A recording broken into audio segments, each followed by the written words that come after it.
Bonjour à tous, au programme aujourd'hui on va aller voir Air Liquide, on va faire une mise à jour sur Air Liquide. On en avait parlé il y a 3 semaines, on va voir qu'il s'est passé quelques péripéties depuis ces 3 semaines, notamment depuis la publication de résultats. On ira voir ça ensemble et on ira voir ce à quoi on peut s'attendre, notamment en journalier. Et puis comme d'habitude en fin de vidéo on ira voir le Nasdaq, le SP500 et le CAC 40. Voilà, puis on ira voir également la map. On commence avec Air Liquide que je mets en mensuel et en grand écran. Pour rappel, donc Air Liquide toujours très haussière. Hein, c'est comme je le dis à chaque fois, c'est des actions sur lesquelles on aime rentrer à l'achat. En hebdomadaire, rien de plus, toujours voilà, on voit qu'on est sur une belle consolidation. Ici, on va aller la voir en daily, elle est beaucoup plus claire. Alors en daily, qu'est-ce qu'on a? Pour rappel, ici, on avait un élargissement descendant à angle droit. On a atteint les objectifs parfaitement qui sont les 184,70. Ils sont atteints 90% du temps. Donc voilà, entre-temps, on avait fait un magnifique pullback sous forme de canal descendant. Donc voilà, c'était très propre. On avait cassé ce canal avec un beau gap de rupture pour atteindre les objectifs. Maintenant, on est en train de faire une autre consolidation ici. Alors dernièrement, je vous avais parlé de ce biseau avec cette résistance ici et ce support ici. Alors comme on peut le voir, le biseau a été mis à mal. Hein. Il n'a pas été très respecté. On est sorti de ce biseau juste avant la publication de résultats qui était le 24 avril. Ensuite, suite à la publication de résultats, on a réintégré violemment le biseau pour repartir vers le bas et puis ensuite pour se stabiliser finalement au prix avant les publications de résultats. Donc voilà ce qu'on peut dire. Toujours un peu périlleux de rentrer en position avant les publication de résultats parce qu'on sait qu'il y a beaucoup de volatilité souvent qui suivent. Donc voilà, c'est toujours des choses qu'il faut faire plutôt intelligemment. Rentrer en position avant les publications de résultats, il faut que ce soit structuré, il faut qu'on ait un plan bien établi, mais c'est toujours un peu risqué. Donc voilà.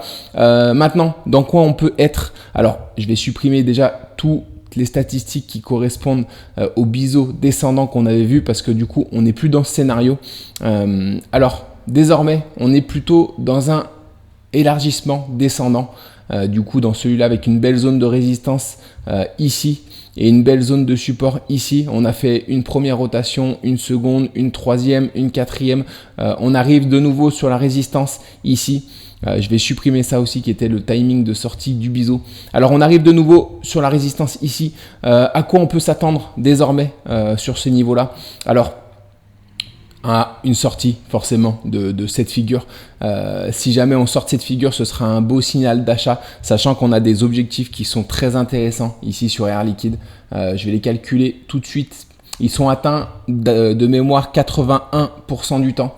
Voilà, donc si jamais on a la sortie de la figure, on va dire qui s'effectue ici, les objectifs de cette sortie de figure seront les 205, voilà ici, et ils sont atteints 81% du temps. Donc voilà à quoi on peut s'attendre si jamais on casse cette résistance par le haut. On aura un beau signal du coup, au moins on repartira sur des nouveaux plus hauts historiques d'après moi. Après c'est pas pour ça que on ira forcément atteindre des objectifs tout droit. On peut arriver, faire une petite correction sur les plus hauts historiques avant de repartir vers le haut. Enfin voilà, on n'ira pas tout droit. En tout cas, on peut avoir quelques secousses en chemin, mais en tout cas les objectifs en général sont atteints à la moitié du coût de la construction de la figure. Alors voilà, la construction de la figure s'est faite en 38 unités, donc 19 unités qu'on reporte à la cassure, à la potentielle cassure, on va dire ici. Donc voilà les objectifs qui seront atteints normalement entre le 11 juin et à peu près le 10 juillet. Donc voilà, courant mois de juin, juillet, si jamais on casse cette figure par le haut. En tout cas, c'est ce qu'on a l'habitude de voir statistiquement. C'est pas pour ça que ça va se produire, mais voilà, c'est sûr. C'est les plus grosses probabilités en tout cas.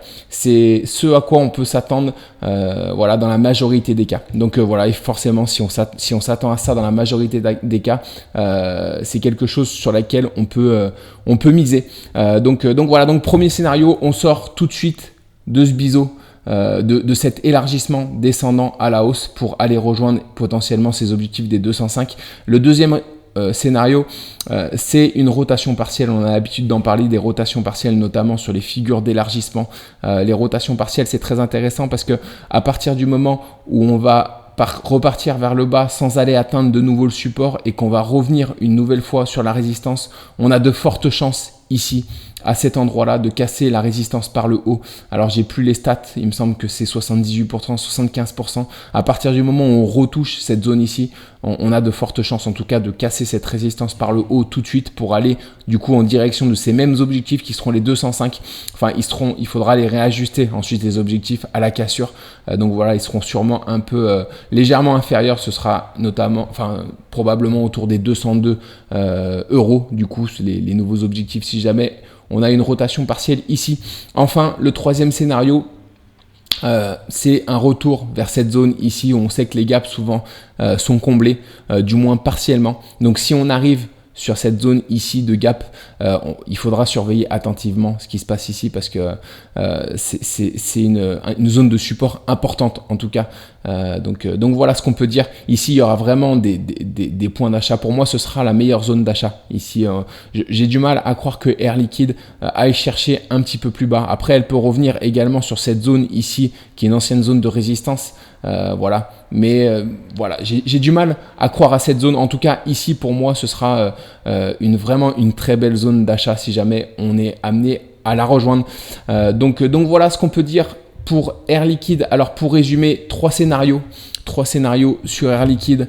Une cassure immédiate ici qui nous laisserait envisager des objectifs qui sont les 205,05. Une rotation partielle avant une cassure ici qui arrive très souvent après les rotations partielles. On le sait sur les élargissements descendants. Les objectifs seraient un peu inférieurs aux 205, qui seraient autour des 202 en cas de cassure à cet endroit-là. Et si jamais on revient chercher cette zone ici, il faudra surveiller les retournements parce qu'ici on a une magnifique zone d'investissement sur Air Liquide.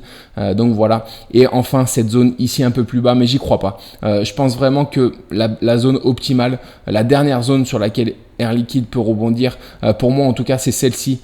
Sur laquelle je vais surtout miser. Donc voilà, mais en attendant, on attend de voir ce qui se passe, notamment comment on teste cette résistance et si jamais on la casse. Là, il faudra peut-être envisager une prise de position sur Air Liquide. Donc voilà sur Air Liquide ce qu'on pouvait dire. On va passer du coup sur les indices et notamment le SP500. Le SP500, je vais le passer en journalier et en grand écran. Alors, le SP500, rien de nouveau depuis la semaine passée. On est toujours en direction des plus hauts historiques. Il n'y a pas grand chose qui nous retient pour aller chercher les 5262. Voilà, je pense qu'on va peut-être y aller d'ici la fin de semaine. Encore une fois, on peut revenir ici s'appuyer sur l'ancienne zone de résistance pour aller les chercher. Mais en tout cas, voilà, je vois pas le SP500 ne pas aller chercher à court terme, sachant qu'on est très proche désormais des plus hauts historiques. Donc voilà, après à voir comment on réagit ici sur ces plus hauts historiques. C'est ça qui va être déterminant. Voilà pour savoir si on les casse et si on repart sur une jambe haussière ou alors si on corrige ici et potentiellement si on revient chercher de nouveau les 4958. Voilà, c'est pas à privilégier en tout cas pour le moment. Voilà, on verra comment on réagira sur ces plus hauts historiques pour le SP500. Concernant le Nasdaq, c'est sensiblement la même chose. On avait vu ça en fin de semaine passée. On attend les plus hauts historiques. J'avais identifié deux scénarios, soit un retour ici sur l'ancienne résistance avant d'aller chercher ces plus hauts historiques, soit on va directement sur les plus hauts historiques. Hier, on a fait une petite séance de correction. Voilà, rien d'alarmant. Donc j'imagine que, en tout cas, ce que je privilégie, c'est un retour encore une fois sur les plus hauts historiques. Sur le Nasdaq également. Concernant le CAC 40, pareil, je le mets en grand écran et en journalier. Le CAC 40, comme je l'avais dit vendredi, soit on fait une petite correction ici avant de repartir chercher les objectifs de ce double bottom ici, avec un premier bottom ici et un deuxième bottom ici. On a cassé cette figure par le haut ici assez violemment. Les objectifs sont les 8348, ils sont atteints 68% du temps, donc c'est à privilégier. Comme je le disais, on voit qu'on est en train de faire une petite correction sur les plus hauts historiques, c'est normal, c'est une zone de résistance. Maintenant, encore une fois, je privilégie l'atteinte de ces objectifs haussiers sur le CAC 40, donc on n'ira pas tout de suite, on cassera pas tout de suite du coup cette résistance. On est en train de faire une petite correction ici. Est-ce que cette correction va durer jusqu'à ici avant de repartir, ou alors est-ce qu'on va se mettre directement,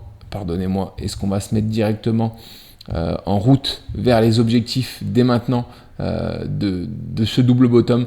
Ça reste à confirmer, on verra ça cette semaine, un peu plus tard dans la semaine. Les deux scénarios sont possibles, mais en tout cas, un scénario à privilégier, c'est l'atteinte de ces objectifs qui sont atteints 68% du temps. On finit par la map. Le CAC 40 du coup à l'ouverture ce matin, une map plutôt dans le vert je dirais, avec 2-3 belles perfs. Je vois Michelin qui a fait à peu près 1%, Alstom qui fait plus 5%. J'irai voir Alstom peut-être cette semaine pour faire une nouvelle analyse. Elle était sur une belle zone de résistance, peut-être qu'on l'a franchit avec ses 5% à l'ouverture. Renault qui fait plus 2%, Carrefour qui fait plus 2% également, Bouygues qui fait plus 1%, Société Générale plus 1%. Au niveau des chutes aujourd'hui, on a Airbus qui perd 1%. Sinon ça se stabilise plus ou moins. Pernod Ricard qui perd également 1%. Donc voilà, mais une map plutôt dans le vert pour le CAC 40 à l'ouverture. Donc concernant le marché américain, donc on l'a vu vendredi, donc rien à signaler, sachant qu'il n'a pas ouvert, il ouvre cet après-midi. Donc voilà, c'est tout pour moi aujourd'hui. On se retrouve du coup demain matin pour le bilan de la journée du jour. Excellente journée à vous tous, à très vite.